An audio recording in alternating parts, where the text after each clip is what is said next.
Аниман эхлэхэд Чөтгөрийн ван Драгсон аваалан ТV-г эзлэн төрөмгийлж эхлснээс хойш 3 жил өнгөрснийг харуулна. Дөрвөн улс сүрч ТV-ийн хагасан түүний гарт орсон ч бурхад хүн төрлөختний хизээж орхихгүй. Нэгэн чөтгөр гарч ирээд хуйг дуулахтай охин руу дайрахад тэр ганцхан гараа цохилтыг нь хааж тэр доор нь устгаж орхив. Энэ охин бол баатрын ерөөл хүрдсэн Руди юм. Хор тайлахын тулд кокон авч харин хүчээ нэмхийн тулд луугийн сүнстэй мөг хэрэглэх ёстой байдаг. Харин одоо манай гол дуур ууланд ургамал түгээд явж байгааг харна. Энэ газар бол зүүн болон хойд талаараа Мида нуруугаар хашигдсан олон намаг балчраар түрээлэгдсэн зултан хэмээх хилийн бүс юм. Тиймээс энэ нутгийг хөгжүүлэх нь маш хэцүү бөгөөд гэмт хэрэгтнүүд хүртэл тоож ирдэггүй. Зөвхөн хачин хүмүүс л оргондог хаягдсан ядуу газар юм. Гэхдээ энэ нь манай найзад яг тохирсон хамгийн төгс орчин байлаа. Тэрээр хангалттай ургамал түүснийхээ дараа хотын адал явдал хайгчдын нийгэмлэгт буцаж ирээд олсон бүх зүйлээ 130 зоосоор солив. Рэдийг дахиад л ургамал түүхээр явж байгааг харсан нийгэмлэгийнхэн түүнийг шоолж эхэлнэ. Гэвч Рэд үүнийг өөрт нь хамгийн тохирсон ажил гэж боддог тул огтхонч тоосонгүй. Тиймээс хүмүүс түүний хүрэл элд рүү анхаарлаа хандуулж наад хуучин зэвсгээ хайж ядчил төмөр элдтэй байвал илүү дог гэж зөвлөв. Харин Рэд үүнийг шууд л үгүйсгэлээ. Түүний мөрөөдөл бол өөрийн гэсэн эмийн сантай болох тул элд далах шаардлага ерөөсөө байхгүй гин. Үүний дараа Рэд нийгэмлэгээс гарч явлаа. Мөрөөдөл нь сайхан ч тэр дэлгүүрээ нэг хангалттай мөнгө хараахан цуглуулж амжаагүй л байв. Яг энэ үед бяцхан таанта хүү гүйж ирээд Рэдтэй мэдээллээ. Хүү найз Гансараа Можаны авьяастайгаа магтуулсантаа маш баяртай байв. Хэдийгээр өөрийнхөө ямар ерөөлтөй төрснийг хараахан мэдээгүй тул жаахан санаа зовж байгаа ч энэ тийм ч чухал биш юм. Таанта аль хэдийн шийдвэрээ гаргасан бөгөөд ирээдүйд маш сайн можон болж Рэдэд зориулан гайхалтай сайхан эмийн сан барьж өгнө гэдгээ амлаад аавдаа хоол хүргэж өгөхөөр цаашгүйлээ. Энэ ертөнцийн бүх амьд байдгаал ерөөл хүртэж төрдөг. Энэ нь тухайн хүн энэ хорвоод юу хийж бүтээх ёстойг чиглүүлж өгдөг бурхтын ивэл юм. Анчин, дайчин, элбчин гэд олон төрлийн ерөөл байх ба тус бүрээсээ шалтгаалаад мэрэгжилтэд төхөрсөн ур чадварыг эзэмшдэг. Энэ тухай бодохдоо Рэд өнгөрсөнд сонсож байсан шүүмжлэлүүдээ эргэн санав. Тэрээр нэгэн цагт багаасаа хөгдөж хүлээн зөвшөөрөгдөөгүй нэгэн. Гэвч Рэд үйл ялыг инээмсэглээд энэ талаар дахиж бодохыг хүссэнгүй. Тэр өрөө гэртээ ирэхэд хэдийгээр хүсэхгүй байсан ч тэр нэгэн хар дарсан дурсамж Рэдийн толгоноос салсангүй. Тэр өдөр үдшлийн үеэр Арис түүнийг булан руу дуудаж уулзжээ. Арис түүнд илд шидэж өгөөд шидэт хаан босгон түүн рүү дарахыг шаардсан байна. Өдөөсөн үгсөд дууралсан Рэд бүх хүчээрээ далайсан боловч шидэт хаан өчөөхөн ч хөдөлсөнгүй.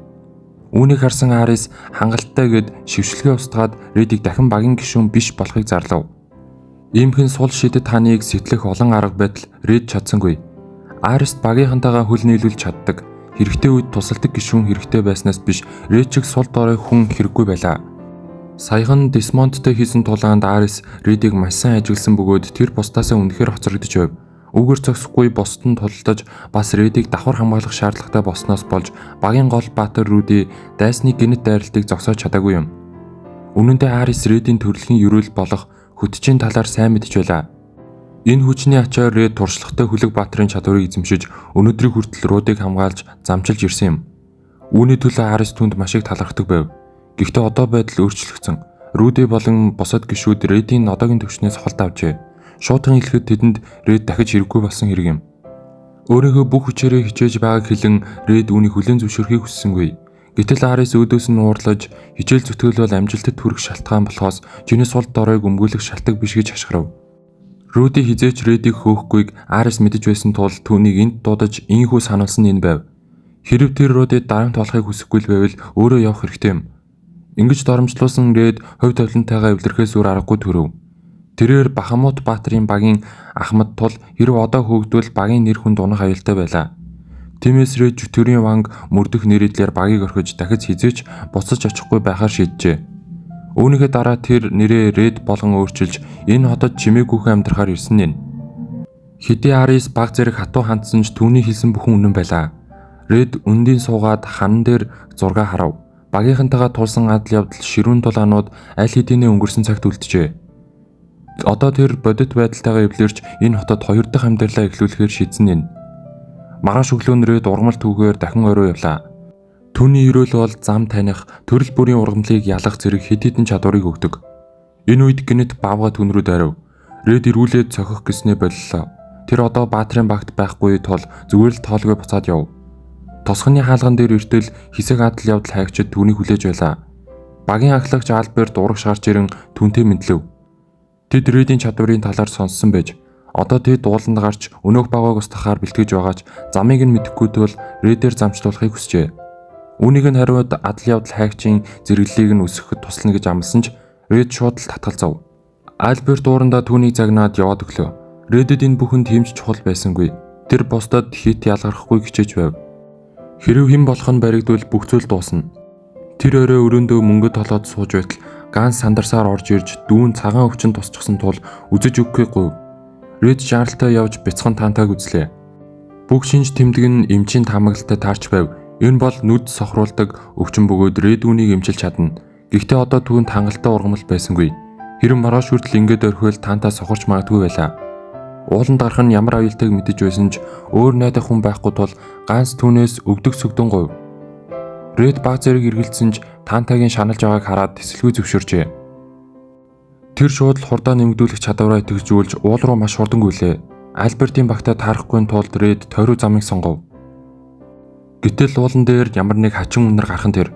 Рэд яран очиж шалгатал уул тэр чигээрээ дүрлсэн шатаж байлаа. Энэ бол Альбертийн багийн хийсэн ажил гэдгийг тэр шууд л таамаглав. Гэхдээ яагаад заавал энд гэж? Түүний хайж байсан ургамал зөвхөн энэ хавьд л ургадаг юм. Рэд ургамлаа хайж байгаад Альбертийн багийг агнаж явсан өнөөх багуутай тулав. Тэр тултыг хүсээгүйж өөр сонголт байсангүй. Рэд элдээ суглан ганц завчиж устгаа цааш явлаа. Хэсэг хугацааны дараа Альбертийн багийнхан ирж өгсөн багаа болон түүний бие дээрх юр бүсийн зүсэлтийг олж харав. Энэ хооронд Рэд хэдийнэ ургамлаа эмчэд авчирч өгсөн бөгөөд хүүгийн бие ч хамаагүй дэрсэн байлаа. Ганс талархснаа илэрхийлэх гэсэн ч тэр татгалзаад гараад явчихав. Гадаа гараад Рэд алхаж байхдаа өөрийнхөө чадварыг дүгнэн бодлоо.